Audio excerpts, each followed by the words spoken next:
आज तक रेडियो सुनता है सारा जहां।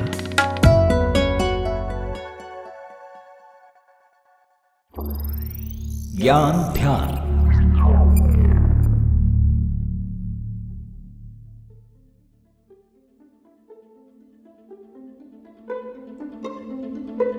पच्चीस जून की तारीख और 1975 का साल किसे भूला होगा। तत्कालीन प्रधानमंत्री इंदिरा गांधी ने इमरजेंसी का ऐलान किया था। बाद में बहुत से कारण आए, कई कांग्रेसी नेताओं ने बहुत बाद में इसे गलत फैसला भी बताया, पर इसका असल कारण था कोर्ट का एक फैसला। इंदिरा गांधी को प्रधानमंत्री पद के लिए अयोग्य ठहराया गया था। उन पर दोष था कि उन्होंने चुनावी काम के लिए सरकारी तंत्र का इस्तेमाल किया, जो कि भ्रष्टाचार की श्रेणी में आता है। इमरजेंसी लगी और फिर जो हुआ वो इतिहास है। लेकिन तब के लोगों ने कई तरह से इस बात को कहा या लिखा है कि अपनी कुर्सी बचाने को लेकर इंदिरा गांधी को इसके अलावा कोई रास्ता नहीं सूझा था। अब ऐसे में सवाल ये आता है कि किस कानून के तहत ऐसा होता है कि जब प्रधानमंत्री भी अयोग्य ठहरा दिए जाएं, किस सूरत में होता है, और अगर ऐसा होता है तो अयोग्य ठहराए गए व्यक्ति के पास विकल्प क्या है? क्या उसे कुर्सी छोड़नी ही पड़ेगी?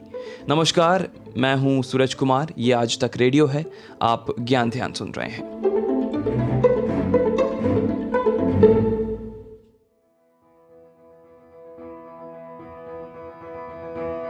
ये बात बहुत ही स्पष्ट है कि किसी भी व्यक्ति को प्रधानमंत्री या मुख्यमंत्री बनने के लिए देश या राज्य के सदन का सदस्य होना अनिवार्य है। इसलिए अगर कोई प्रधानमंत्री या मुख्यमंत्री अयोग्य घोषित होता है तो ये उस पद के लिए नहीं बल्कि सदन के सदस्य के तौर पर होता है। अब वो सदन का सदस्य नहीं है तो 6 महीने से ज्यादा मुख्यमंत्री या प्रधानमंत्री के पद पर रह नहीं सकता है। तो सबसे पहले यही समझते हैं कि चुने हुए प्रतिनिधि कब कब अयोग्य ठहराए जा सकते हैं। कानून की अलग अलग धाराएं और नियम पढ़ने पर यह पता चलता है कि कोई एक तय परिस्थिति नहीं है जब किसी जनप्रतिनिधि को अयोग्य ठहराया जाए। ये चुनाव आयोग का भी फैसला हो सकता है अगर चुनावों के दौरान कुछ ऐसा होता है, और अदालत का भी फैसला हो सकता है। जाहिर है बड़े पदों पर बैठे लोगों पर ऐसी कार्रवाई हमें कम देखने मिलती है, लेकिन कानून है बहुत स्पष्ट। विराग गुप्ता सुप्रीम कोर्ट में लॉयर हैं। वो उन कंडीशंस को हाईलाइट करते हैं जिसमें किसी भी जनप्रतिनिधि को अयोग्य घोषित किया जा सकता है। देखिए, 3 तरह की अयोग्यताओं का प्रावधान है संविधान, कानून और रिप्रेजेंटेशन ऑफ पीपुल एक्ट में। एक अयोग्यता है कि जब कोई दल बदल करता है तो संविधान की 10वीं अनुसूची।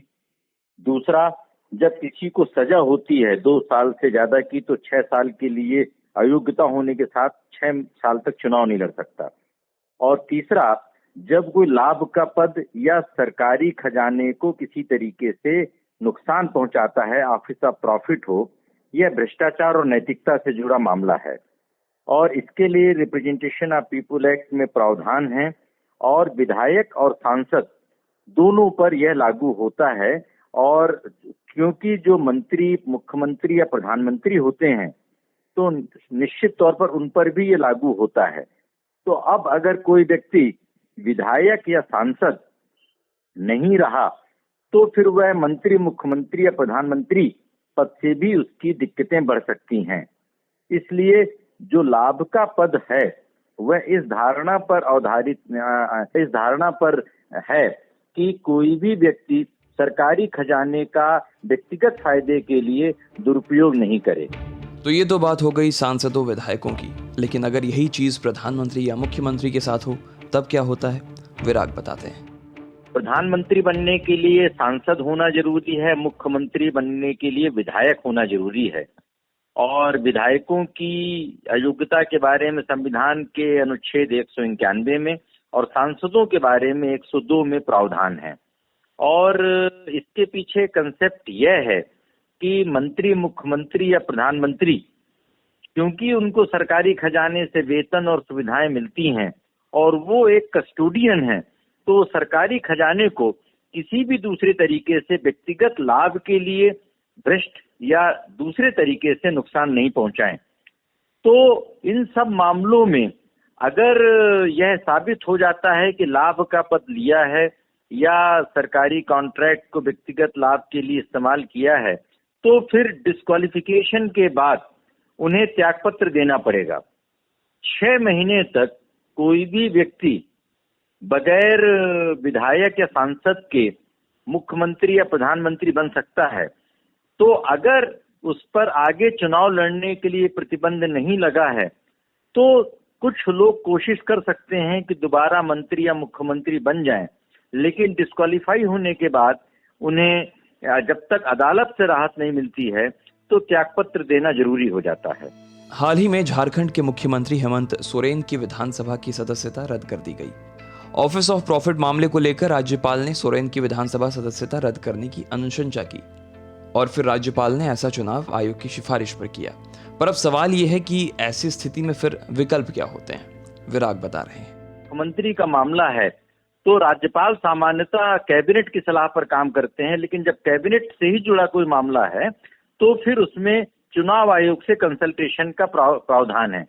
चुनाव आयोग ने इस मामले में राज्य सरकार से रिपोर्ट मांगी, सोरेन से उन्होंने जवाब मांगा और उसके बाद अपनी रिकमेंडेशन भेजी, जिसके बेसिस पर अब राज्यपाल अपना एक फैसला लेंगे और वह फैसला फिर से चुनाव आयोग के पास जाएगा, जिसके अनुसार उनके डिस्क्वालिफिकेशन को नोटिफाई किया जाएगा।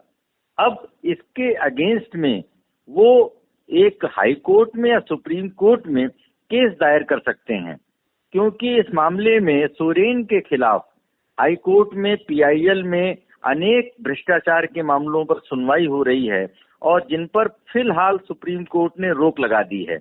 इसलिए सोरेन सुप्रीम कोर्ट में उसी मैटर में जाकर यह निवेदन कर सकते हैं कि इस मामले की सुनवाई की जाए और आखिरी फैसला आने तक चुनाव आयोग और राज्यपाल के फैसले पर रोक लगाई जाए।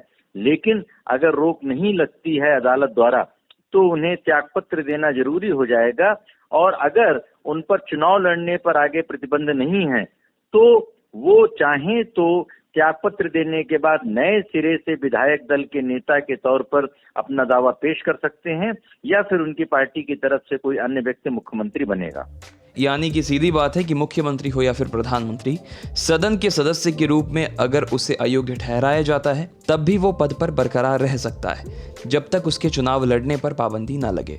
उदाहरण के लिए किसी राज्य के मुख्यमंत्री को अगर अयोग्य ठहराए जाने के बाद सभी विधायक उन्हें अपना नेता मानते हुए फिर से राज्यपाल के पास मुख्यमंत्री बनाने का प्रस्ताव दें तो राज्यपाल को उस प्रस्ताव पर अमल करना होगा, वे इसे टाल नहीं सकते हैं। हाँ, ये जरूर है कि दोबारा चुने गए शख्स के पास 6 महीने का समय होगा कि वे किसी खाली सीट पर चुनाव लड़कर दोबारा चुने जाएं और विधायक बने। यही नियम देश के प्रधानमंत्री के लिए है, लेकिन शर्त यही है कि अगर उनके चुनाव लड़ने पर पाबंदी ना लगे तब। तो ये थे नियम जिनके तहत किसी देश या प्रदेश के नेता को उसके पद से हटाया जाता है अगर वो ऐसे किसी काम में संलिप्त हो। तो हमारा आज का ये ज्ञान ध्यान आपको कैसा लगा जरूर बताएं। पता है radio@aajtak.com। व्हाट्सएप नंबर भी है 9953323303। यहाँ भी आप हमें खबर कर सकते हैं। आज के ज्ञान ध्यान के लिए रिसर्च की है हमारे साथी रोहित ने, साउंड मिक्सिंग कर रहे थे नितिन रावत। मैं हूँ सूरज कुमार, इजाजत दीजिए, शुक्रिया।